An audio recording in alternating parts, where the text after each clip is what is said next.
Assalamualaikum warahmatullahi wabarakatuh. Selamat siang Bapak Ibu Guru.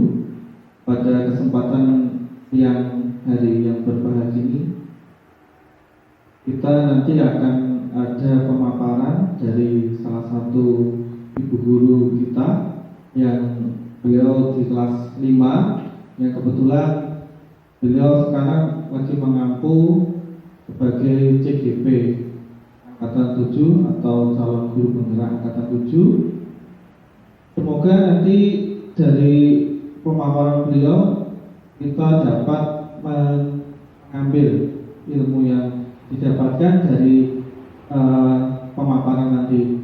Semoga dengan adanya PGP di sekolah kita nanti teman-teman yang lain bisa mengikuti jejaknya, biar nanti di tahun-tahun berikutnya Bapak Ibu guru yang lain bisa melaksanakan atau ikut berpartisipasi dalam angkatan-angkatan berikutnya.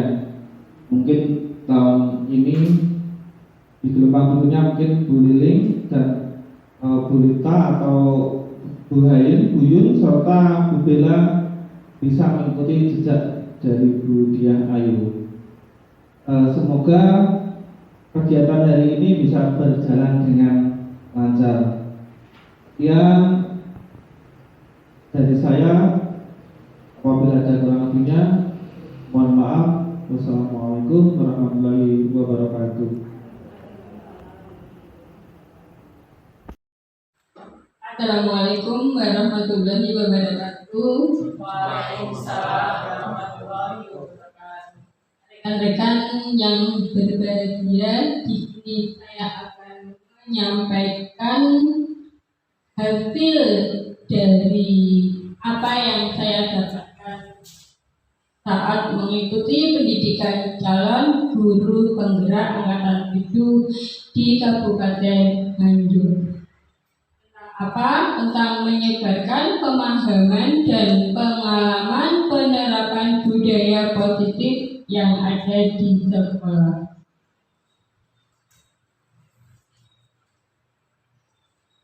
Jadi konsep utama dari modul budaya positif yaitu terdiri dari 7 poin. Yang pertama tentang perubahan paradigma belajar, kemudian disiplin positif, kebutuhan dasar manusia, motivasi perilaku manusia, posisi kontrol restitusi, keyakinan kelas, dan yang terakhir tentang segitiga restitusi. Untuk yang pertama yaitu pembelajaran dengan paradigma baru. Pembelajaran paradigma baru merupakan pembelajaran yang berorientasi pada penguatan kompetensi dan pengembangan karakter yang sesuai dengan nilai-nilai Pancasila. Pembelajaran paradigma baru dirancang berdasarkan prinsip pembelajaran yang berdiferensiasi, sehingga setiap siswa belajar dengan kebutuhan dari tahap perkembangannya untuk mewujudkan profil pelajar Pancasila. Nah, apa itu profil pelajar Pancasila?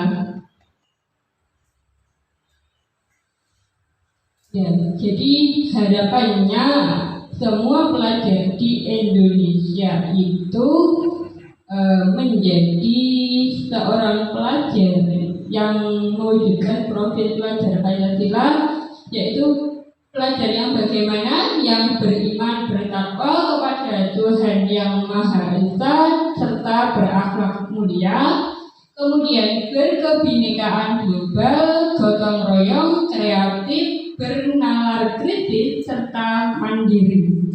Jadi itu adalah poin-poin dari profil pelajar Pancasila. Untuk selanjutnya tentang disiplin. Apa itu disiplin? Kata disiplin sering dikaitkan dengan tata tertib, teratur, dan kepatuhan pada peraturan. Kata disiplin juga sering dihubungkan dengan hukuman. Padahal itu sungguh berbeda karena belajar dengan disiplin itu tidak harus dengan memberi hukuman. Justru itu adalah salah satu alternatif terakhir dan kalau perlu tidak digunakan sama sekali. Jadi perlu digarisbawahi bahwa disiplin itu tidak perlu memberikan hukuman. Tentang disiplin positif. Disiplin positif merupakan salah satu cara penerapan disiplin yang bertujuan untuk menumbuhkan kesadaran serta memberdayakan anak untuk melakukan sesuatu tanpa sogokan, ancaman, atau hukuman. Ki Hajar Dewantara menyatakan bahwa untuk mencapai kemerdekaan atau dalam konteks pendidikan kita saat ini dan untuk menciptakan murid yang merdeka, syarat utamanya adalah harus ada disiplin dimaksud adalah disiplin diri yang memiliki motivasi internal. Jika kita tidak memiliki motivasi internal, maka kita memerlukan pihak lain untuk mendisiplinkan kita.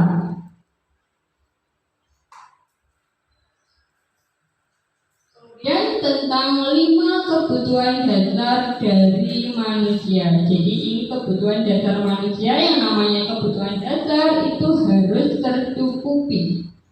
Yang pertama, bertahan hidup, kemudian kasih sayang dan rasa untuk diterima, kemudian penguasaan, kebebasan, serta kesenangan. Tentang motivasi perilaku manusia. Apa itu motivasi? Jadi motivasi itu merupakan dorongan yang timbul pada diri seseorang secara sadar atau tidak sadar untuk melakukan suatu tindakan dengan tujuan tertentu. Ya, tujuannya apa? Di sini motivasi sendiri, ya, tujuan dari motivasi sendiri itu ada 3. Yang pertama eksternal. Jadi untuk menghindari ketidaknyamanan atau hukuman, ya, jadi supaya tidak dihukum. Itu namanya motivasi eksternal. Biasanya dalam diri seseorang untuk melakukan motivasi eksternal itu muncul pertanyaan, apa yang akan terjadi apabila saya tidak melakukannya? Kemudian untuk mendapatkan imbalan dari orang lain atau institusi, itu namanya motivasi internal. Jadi apa yang akan saya dapatkan apabila saya melakukannya. Terus yang ketiga, untuk menghargai diri sendiri menjadi insan sesuai harapan kita. Ya, jadi ini motivasi yang paling baik, ya. Saya akan menjadi orang yang seperti apa bila saya melakukannya. Jadi ini dorongan motivasi yang paling baik. Ini poin yang ketiga.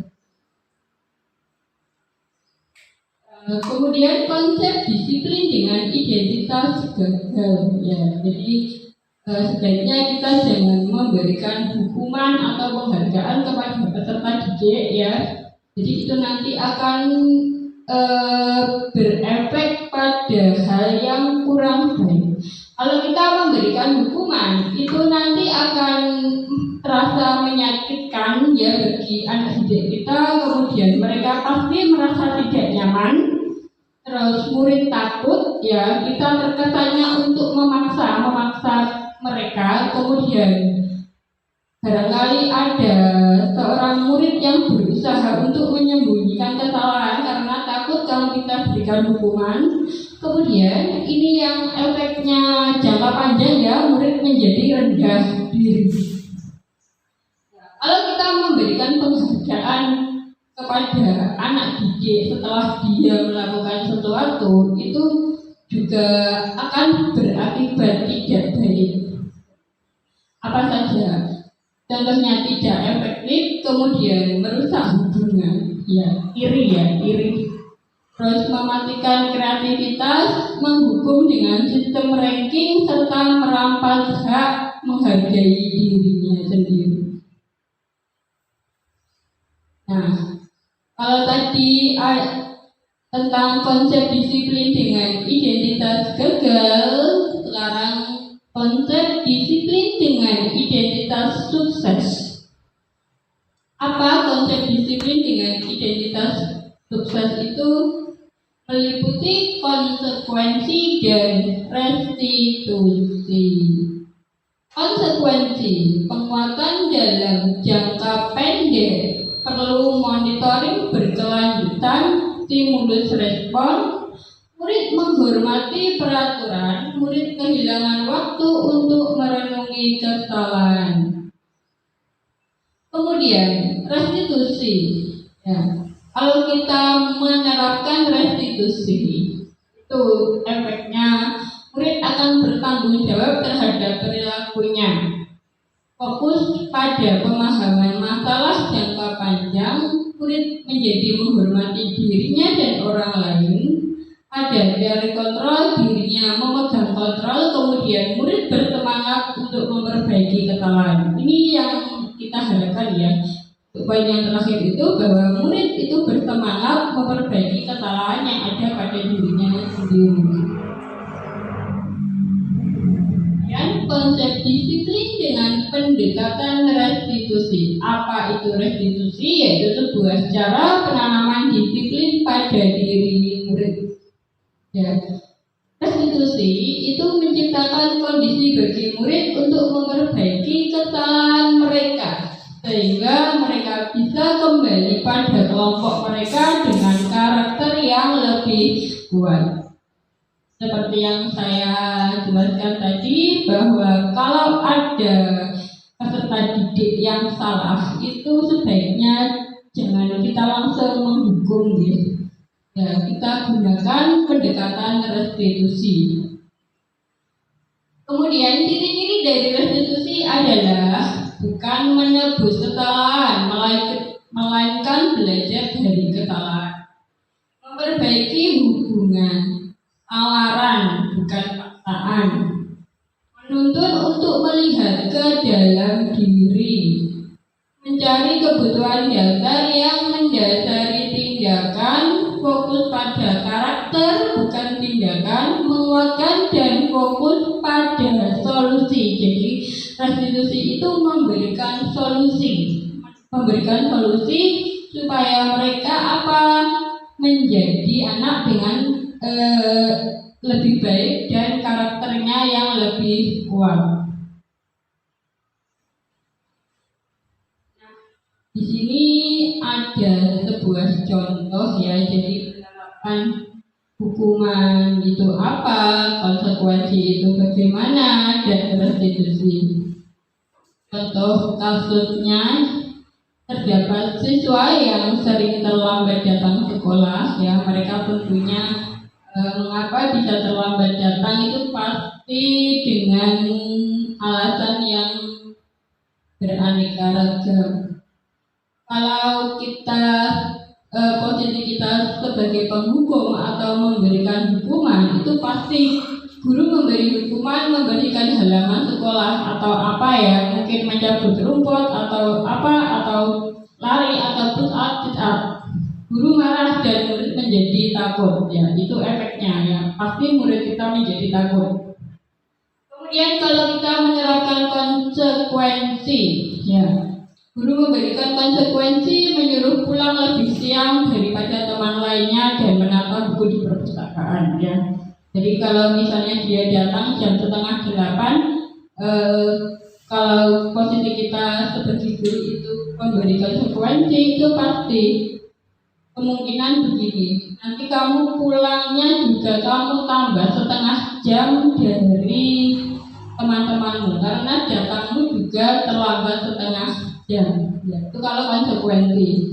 Bisa lagi, kalau karena kamu terlambat, silahkan kamu tata buku di perpustakaan.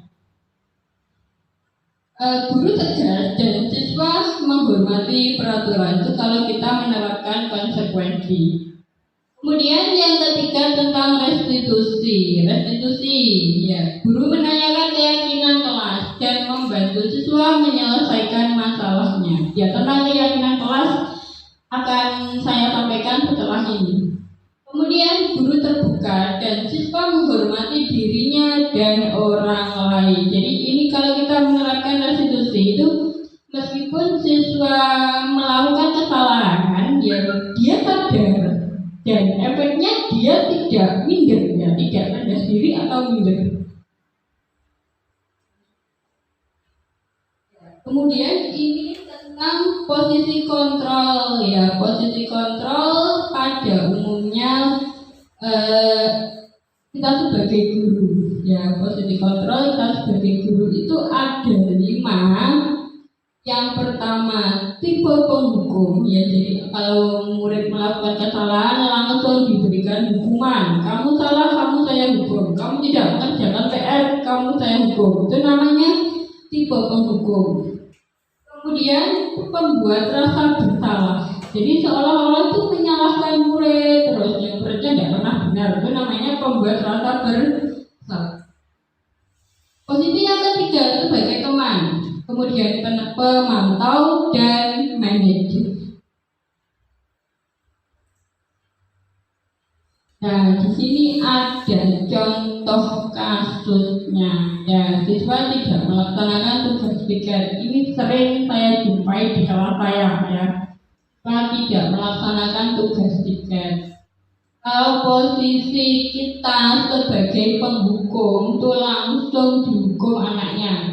Patuhi aturan sekolah, lalu cabut rumput di halaman. Kalau ketahuan ada anak yang tidak mengerjakan piket itu langsung diberi hukuman. Kemudian membuat rasa bersalah. Nah, jadi efeknya kalau guru berbicara seperti itu kepada anak pasti merasa dirinya bersalah. Itu namanya pembuat rasa bersalah. Berapa kali bu guru harus memberitahu kamu, bu guru kecewa sama kamu. Ya, itu anak langsung bisa seperti minder, ya, rendah diri. Mereka merasa bersalah. Kemudian posisi sebagai teman, ya, jadi kita menganggap anak didik kita itu sebagai teman. Ayolah yang tertib, buat bu guru bangga. Kali ini tidak apa-apa kamu salah.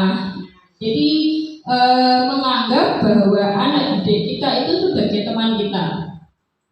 Kemudian pemantau, ya, tipe yang keempat, tipe pemantau.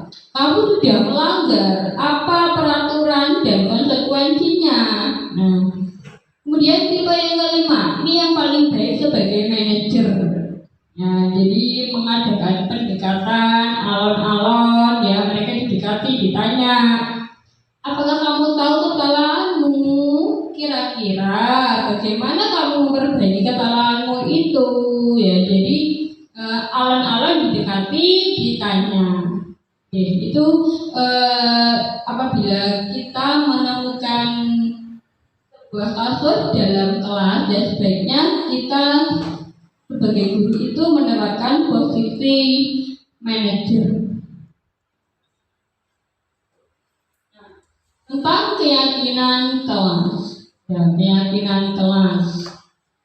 Terus mengapa dinamakan keyakinan? Mengapa tidak peraturan saja? Kok namanya keyakinan bukan peraturan? Jadi seperti kita berkendara di jalan raya dengan memakai helm, kan sebenarnya sudah peraturan. Tapi kalau tidak memakai helm, keyakinan kita bagaimana? Nanti kalau misalnya ada kecelakaan, kita bisa jatuh, kemudian cedera, kita sendiri yang rugi.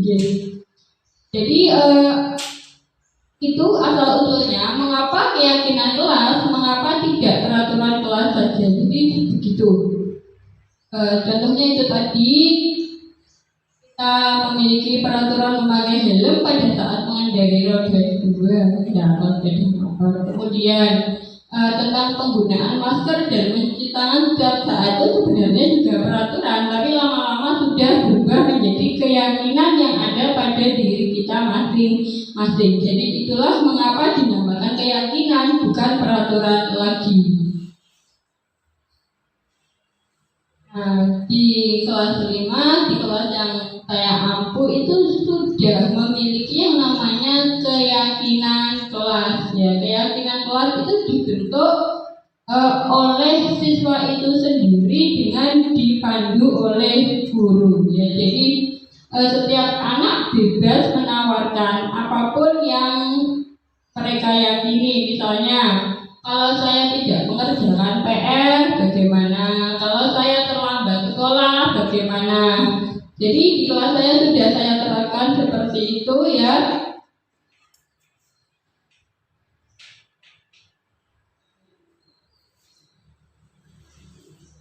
Kemudian, bagaimana pembentukan keyakinan kelas? Ya, keyakinan kelas itu cara membentuknya lebih abstrak dari peraturan, kemudian sedikit saja ya kalimatnya supaya mudah diingat, berupa pertanyaan universal sesuai dengan kondisi kelas dan sekolah agar mudah diterapkan. Jadi bebas antara kelas yang satu dengan kelas yang lainnya tidak harus sama, sesuai dengan kebutuhan masing-masing.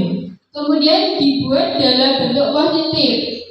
Semua warga kelas atau sekolah dilibatkan saat membuat. Karena keyakinan kelas, maka hanya di kelas itu saja.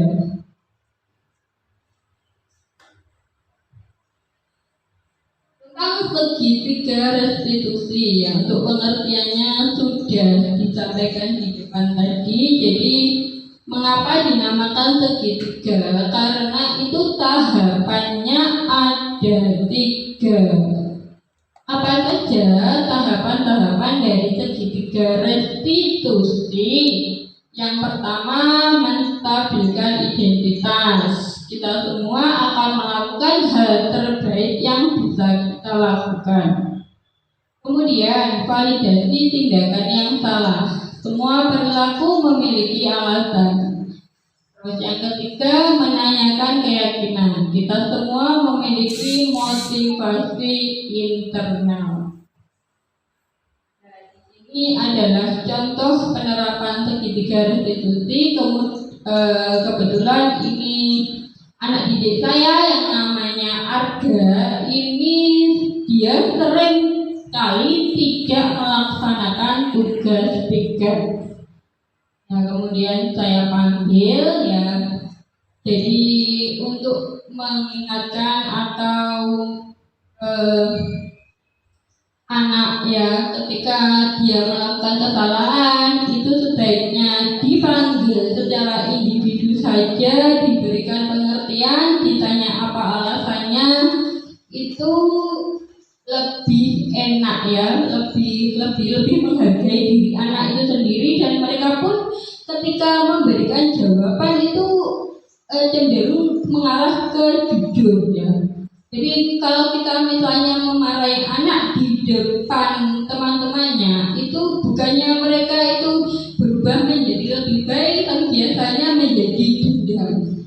Nah, jadi si Arga ini kasusnya dia seringkali tidak melaksanakan tugas piket, kemudian saya tangani dengan menerapkan konsepnya segitiga restitusi. Jadi ditanya apakah dia punya masalah, ya ternyata dia sering tidur malam.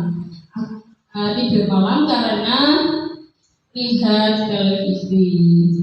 Kemudian oh ya tidak apa-apa ya, setiap orang pun juga pernah melakukan kata dia tidak menjadi merasa bersalah, tidak ya, tapi justru hatinya berbesar hati. Nah, kemudian kita ingatkan keyakinan kelas kan sudah kita bentuk bahwa kalau tidak melaksanakan tugas piket itu bagaimana, dia kemudian ingat. Nah, jadi alangkah baiknya kalau menyelesaikan suatu permasalahan yang ada di kelas itu menggunakan segitiga restitusi ya. Apa disebut segitiga? Karena poinnya terdiri dari 3 bagian tadi.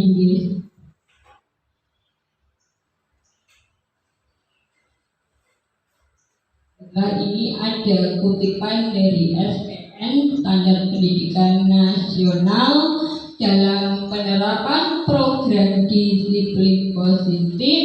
Hendaknya guru memiliki standar kepribadian profesional dan sosial yang baik, di mana guru mampu berefleksi pada posisi kontrolnya saat ini. Bagaimana perjalanan diri sebagai seorang among atau posisi manajer yang menuntut murid-murid menjadi insan yang mandiri, merdeka, dan bertanggung jawab. Ini adalah sebuah kalimat kutipan dari SPN atau Standar Pendidikan Nasional. Nah, itu tadi yang bisa saya sampaikan ya, sedikit ilmu yang saya dapatkan pada pendidikan calon guru penggerak angkatan 7. Barangkali sampai di sini ada yang ingin ditanyakan Bapak Ibu semuanya? Tidak ada. Baiklah, saya akhiri. Wassalamualaikum warahmatullahi wabarakatuh.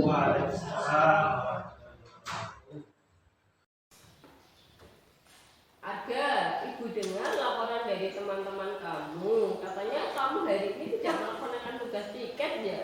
Iya Bu, hari ini saya memang tidak melaksanakan tugas tiket.